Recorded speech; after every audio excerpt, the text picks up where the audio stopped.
Alam mo yung pakiramdam na parang walang nangyayari sa buhay mo? Kahit ang dami mong gustong ma-achieve. Pero bakit yung iba parang ang bilis umasenso? Swerte lang ba sila? Mas matalino? Hindi. Ang pinagkaiba lang nila sa'yo ay may rules silang sinusunod araw-araw at ito marahil yung hindi mo pa ginagawa.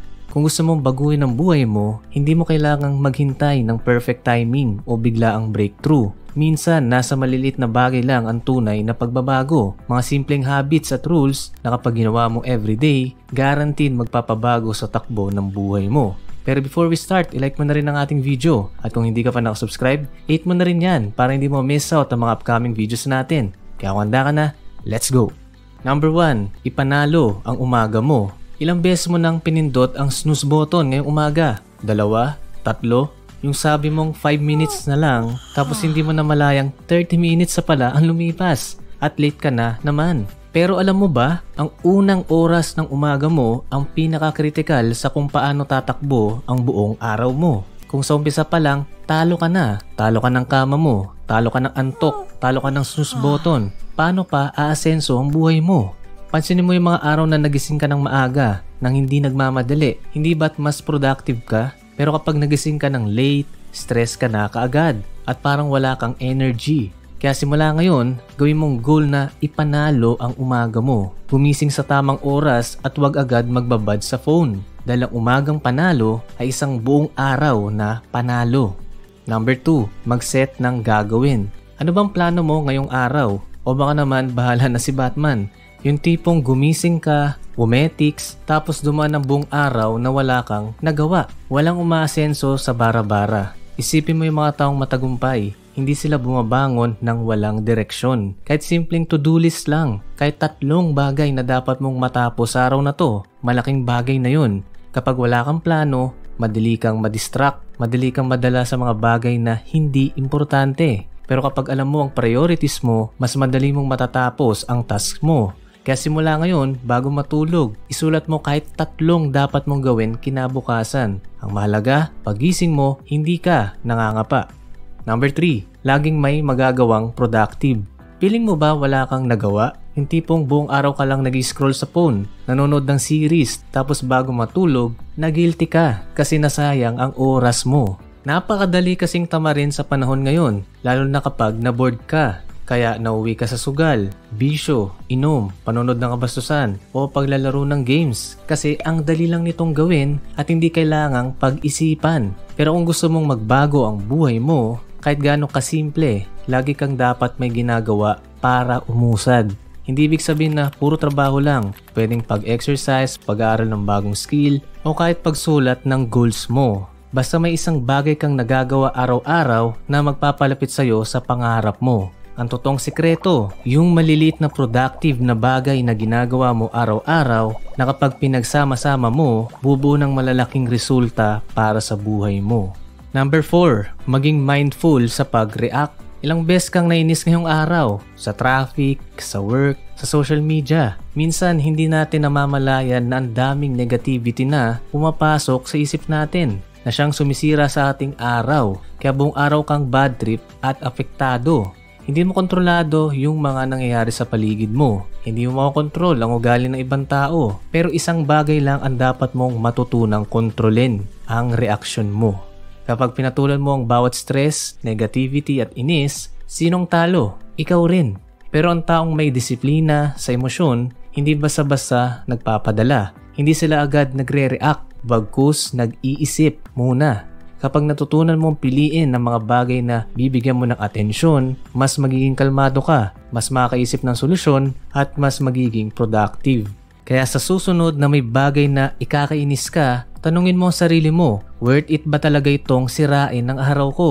If the answer is no, hayaan mo na. Ilagay ang energy mo sa mas mahalagang bagay. Number 5, kumilos kahit hindi mo feel. Ilang beses ka nang nagsabi ng bukas na lang. Bukas na lang ako mag-workout, bukas na lang ako mag-aaral. Pero nung dumating ang bukas ulit? Alam mo kung bakit? Kasi umaasa ka sa motivation. Pero ang problema, ang motivation parang bisita lang. Dumadating, tapos umaalis din. Pero ang disiplina, taglay ng mga successful na tao yan. Hindi mo kailangang hintayin ang tamang mood bago ka kumilos. Ang mahalaga, gawin mo pa rin kahit ayaw mo. Kasi madalas, ang pinakamahirap lang ay yung unang hakbang. Kaya sa susunod na tinatamad ka, sabihin mo sa sarili mo, sige, 5 minutes lang. Kaya malamang sa malamang bago mo pa mapansin, natapos mo na pala. At doon mo marirealize, hindi mo kailangan ng motivation. Kailangan mo lang magsimula. Number 6, matutong magkaroon ng focus. Gaano ka kadalas madistract? Baka isang notification lang, wala ka na kagad sa focus. Yung tipong nag-aaral ka o nagtatrabaho, pero pagkabukas mo lang ng Facebook o TikTok, hindi mo na napansin, 1 oras ka na palang nag-i-scroll. At itong mas malala, hindi mo na nagawa yung dapat mong tapusin. Kung gusto mong umasenso, sundin mo ang rule about focus. Kailangan mong i-train ang sarili mong hindi agad madistract. Isa pang rule na dapat mong gawin, huwag kang mag-multitask palagi. Minsan, mas okay ang mag-focus sa isang bagay lang, pero gawin mo ng maayos. Full attention dapat. Dahil sa huli, hindi naman nadadaan sa padamihan ng ginagawa, kundi doon sa quality time na binibigay mo sa importanteng bagay. Number 7, say no sa mga nonsense. Ilang beses ka nang napilitang gawin ng isang bagay na hindi mo naman talaga gusto, pero ginawa mo kasi nahiya kang tumanggi. Malamang multiple times na yan. Maraming tao ang hindi umaangat dahil puno ang oras nila ng mga nonsense at walang ambag sa goals nila. Pero ginagawa pa rin nila. Niyaya sa inuman, sumama pa rin. Niyaya sa puyatan, sa gaming, sumali pa rin kahit may work kinabukasan. Pero mga taong matatagumpay, alam nila kung kailan tatanggi. Hindi dahil suplado sila o bastos, kundi dahil may mas matimbang silang priorities. Number 8, kahit saan may opportunity. Ilang beses ka na bang nagreklamo ngayong araw? Bakit ang traffic naman? Bakit ang mahal ng bilihin? Pero ang tanong, kailan ka huling naghanap ng solusyon imbes na magreklamo? Ang totoo, maraming tao ang hindi umaasenso hindi dahil sa kakulangan ng oportunidad, kundi dahil sa maling mindset. Laging nakikita ang problema, pero hindi ang solusyon. Kahit saan may opportunity, ang isang simpleng bagay lang pwede mong gawing income, skill, o stepping stone papunta sa mas malaking bagay. Ang kaibahan lang ng taong umaangat sa taong naiiwan, yung isa naghahanap ng paraan, yung isa naghahanap ng dahilan. Number 9, learn and improve every day. Napansin mo ba, parang paulit-ulit na lang ang buhay mo? Trabaho, kain, tulog, tapos bukas ganun ulit. Pero ang tanong, ano ang natutunan mo ngayong araw? O baka naman, parehas ka pa rin ng mindset, skills at habits last week or even last year?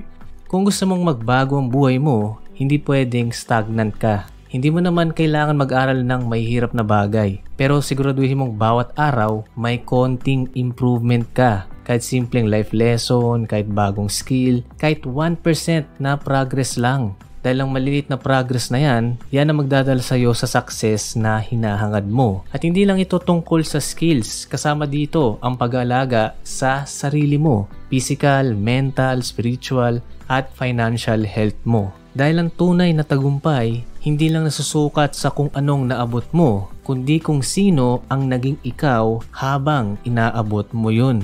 Number 10, avoid comparison. Ilang beses mo nang chinek ang Facebook mo ngayong araw? Ilang beses ka nang nakita ng post ng kakilala mong bagong bili ng kotse, bagong travel, bagong gadgets, at napaisip ka, bakit siya meron? Ako, wala.